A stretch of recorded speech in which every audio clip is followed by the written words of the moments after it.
Good evening. Exactly a month ago, Ken Earnshaw, Phil Harris, and myself were somewhere in the Solomon Islands, exactly where I don't remember at this point. But tonight what we're going to do is I'm going to give you just briefly, pastors asked me to tell the story.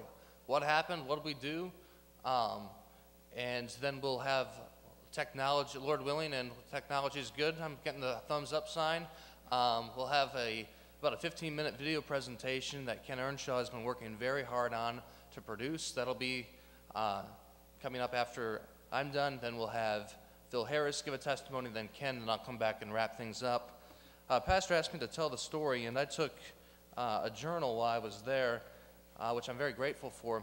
But Pastor, my journal, when I typed it all up, was 14 pages long. And I promise I will not go that long. I've got it consolidated down to bulleted points, page and a half. And I'll try to get through it as quickly as possible. But we departed the U.S. on July 18th. It was a Monday afternoon. Because of the time change and various things, we didn't actually arrive to the Solomon Islands until Thursday the 21st. We actually ended up spending the night in a hotel in Brisbane in Australia. There were a total of 25 people on the team. The vast majority of them came from various parts of Australia. We had a number of different ethnicities represented on that team: Lebanese, Syrian, Greek, just actually only a few native Australians, but most of them, again, coming from Australia. There was one other Northland student named Caleb who came over from the U.S. as well. We were divided into 3 different teams going to different regions on the island of what's called Maleta. We didn't actually fly directly into that. When we arrived in the Solomon Islands, we arrived at the capital city called Honiara. Honiara is located on the island of Guadalcanal. And that may be familiar to some of you because Guadalcanal was the site of, I believe, 7 different naval and Marines, Army battles between the U.S. and the Japanese during World War II. It's actually one of the premier dive sites for scuba diving in the entire world, something like 16 different ships that were sunk off the waters of Guadalcanal. When we arrived, we found out that the ship that was carrying the Bibles was late. Originally, the plan had been that the Bibles would get there before we did, that we would arrive on a Thursday. At some point, either Friday or Saturday, we would take what's called the fast boat to the island of Maleta. Fast boat gets you there in about 3.5 hours. We'd go to church on Sunday in one of the villages. Starting Monday morning, we would go start passing out Bibles in the schools. Well, one of the things we learned on this trip is that nothing was going to go according to plan. By the time we arrived, Tim Meyer, who was sent here out of Stanley Heights and is the missionary who's spearheading this, by the time we arrived, he told us he was on plan Q. By the time the trip ended, he had finished the American alphabet, and I think he was on the Greek alphabet Gamma, Alpha Beta Gamma, the 3rd letter of the Greek alphabet. That's what plan we were on. But things constantly changed. The ship actually did not get into port until Friday or Saturday. We weren't able to touch the Bibles until Monday. So basically we had 3 days on the island of Guadalcanal that we hadn't really planned for, just sort of sitting and waiting, but we did a number of things during that time. One of those things was we went and found and visited a deaf school.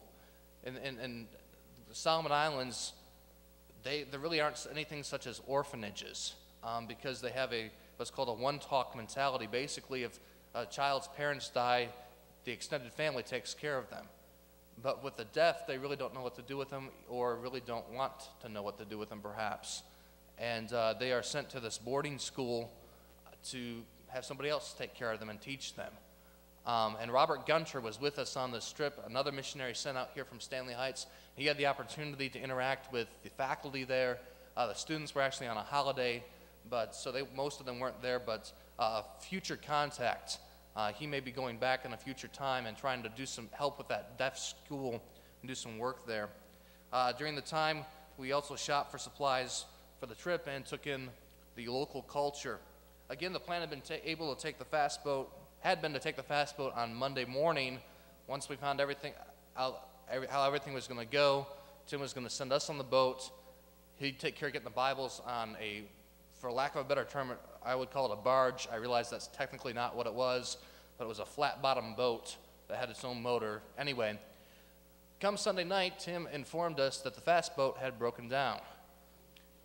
We now got to go on the LC Dragon, the same barge that the Bibles and the four-wheel drive vehicle were going on, and it was going to be an overnight trip, approximately 8 to 10 hours. Well, I had been on boats before, grew up in the water in Michigan. I thought no big deal. Oh, was I wrong.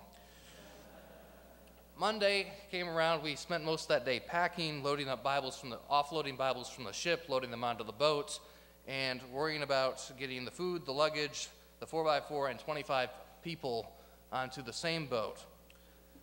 The boat ride went from being 8 to 10 hours to actually lasting 12 and a half. And let me just describe the boat for a moment.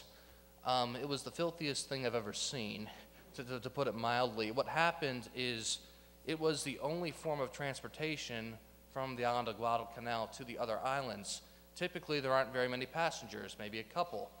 Well, this time, the boat was absolutely packed. I'm not exaggerating. You can ask Phil and Ken. It was standing room only in most places. Ladies, the most filthy boat you can imagine. The restrooms made the dirtiest, filthy gas station restroom in the United States look appealing. People were bringing their own personal luggage on board, including their pets, or maybe it was their dinner. Live pigs were on board with us. And then you have to understand, you're crowded, packed in to this. There's no room to go, and they don't take showers very often, if ever. At least it didn't smell like they had in a very long time. You had the smell of diesel fumes. There are other gross, disgusting things that I won't get into that were going on. But basically, for 12 and a half hours, we were doing this. And when I got off and stood on dry land, my insides were still doing this for another 2 hours. We spent all day Tuesday recovering from the trip. Literally, we went to a hotel and crashed all day. Ken probably could have made it. He's an old Navy guy. Boats don't bother him, I found out. But the rest of us were half dead. Wednesday morning, bright and early, the team that the guys from Stanley Heights were on was going to the region of East Maleta. About 6 o'clock in the morning, 6:30, we took off, loaded up the 4x4, and headed out. It's approximately a 2.5 hour trip on roads that would hardly dignify the word road. They were more realistically a glorified trail. There will be pictures, I'm assuming, on the video that will show you some of the conditions that the roads were in. If not, check my Facebook and you'll see that as well. Places where I honestly thought there is no possible way we're going to get a truck full of Bibles through, or our four-wheel drive, let alone a truck full of Bibles, a big flatbed truck full of Bibles through. But the Lord was good to us. We made it all the way with no complications, really. The plan originally had been to visit 9 schools in 5 days. Well, we now had 3 to get to those 9 schools, and we made it to a grand total of 1 school on the first day.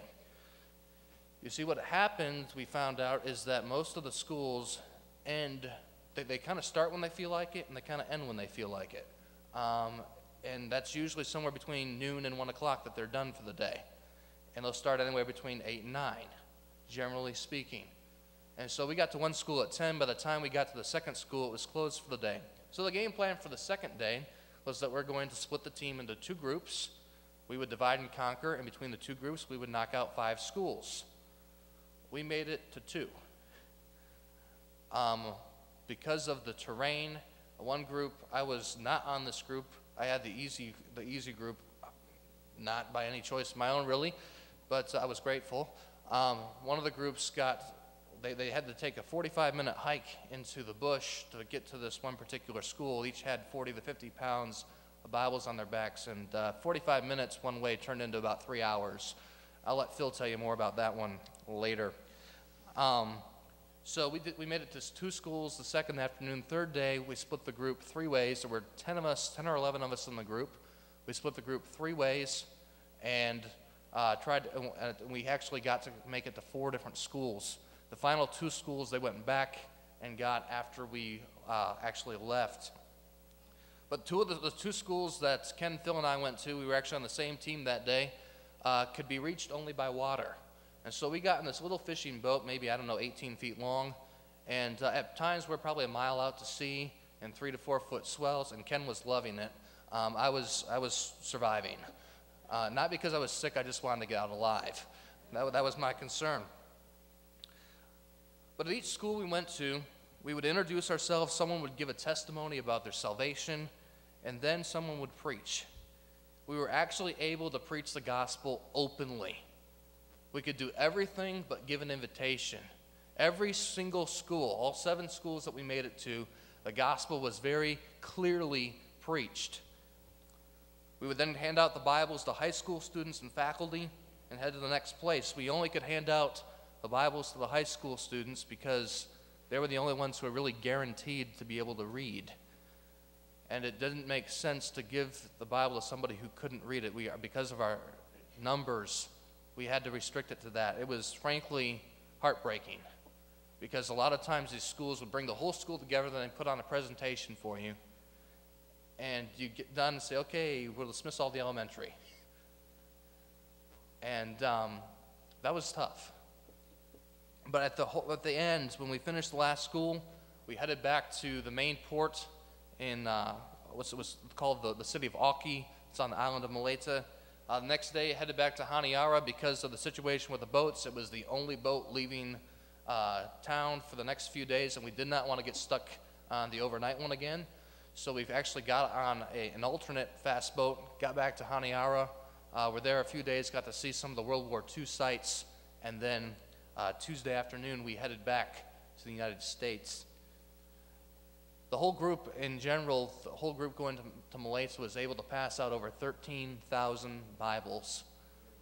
And these were to the students. You have to understand, it's very competitive in their school system. Everybody who goes to school in the Solomon Islands takes a test at 3rd grade. If you do not pass that test, you are done with your schooling. They do it again at 6th grade. And we saw, actually, it was in one of the offices and saw the test scores for the 6th graders. And probably 60% failed. It's highly competitive, but the people who make it on to high school, these are the ones who are going to be the teachers, the business leaders, and the politicians, the leaders really of this next generation.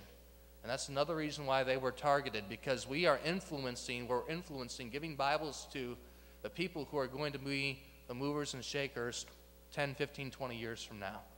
It was an incredible privilege to be a part of what God was doing there. There will be more that we'll be sharing, but at this point, we're going to go ahead and have the video presentation.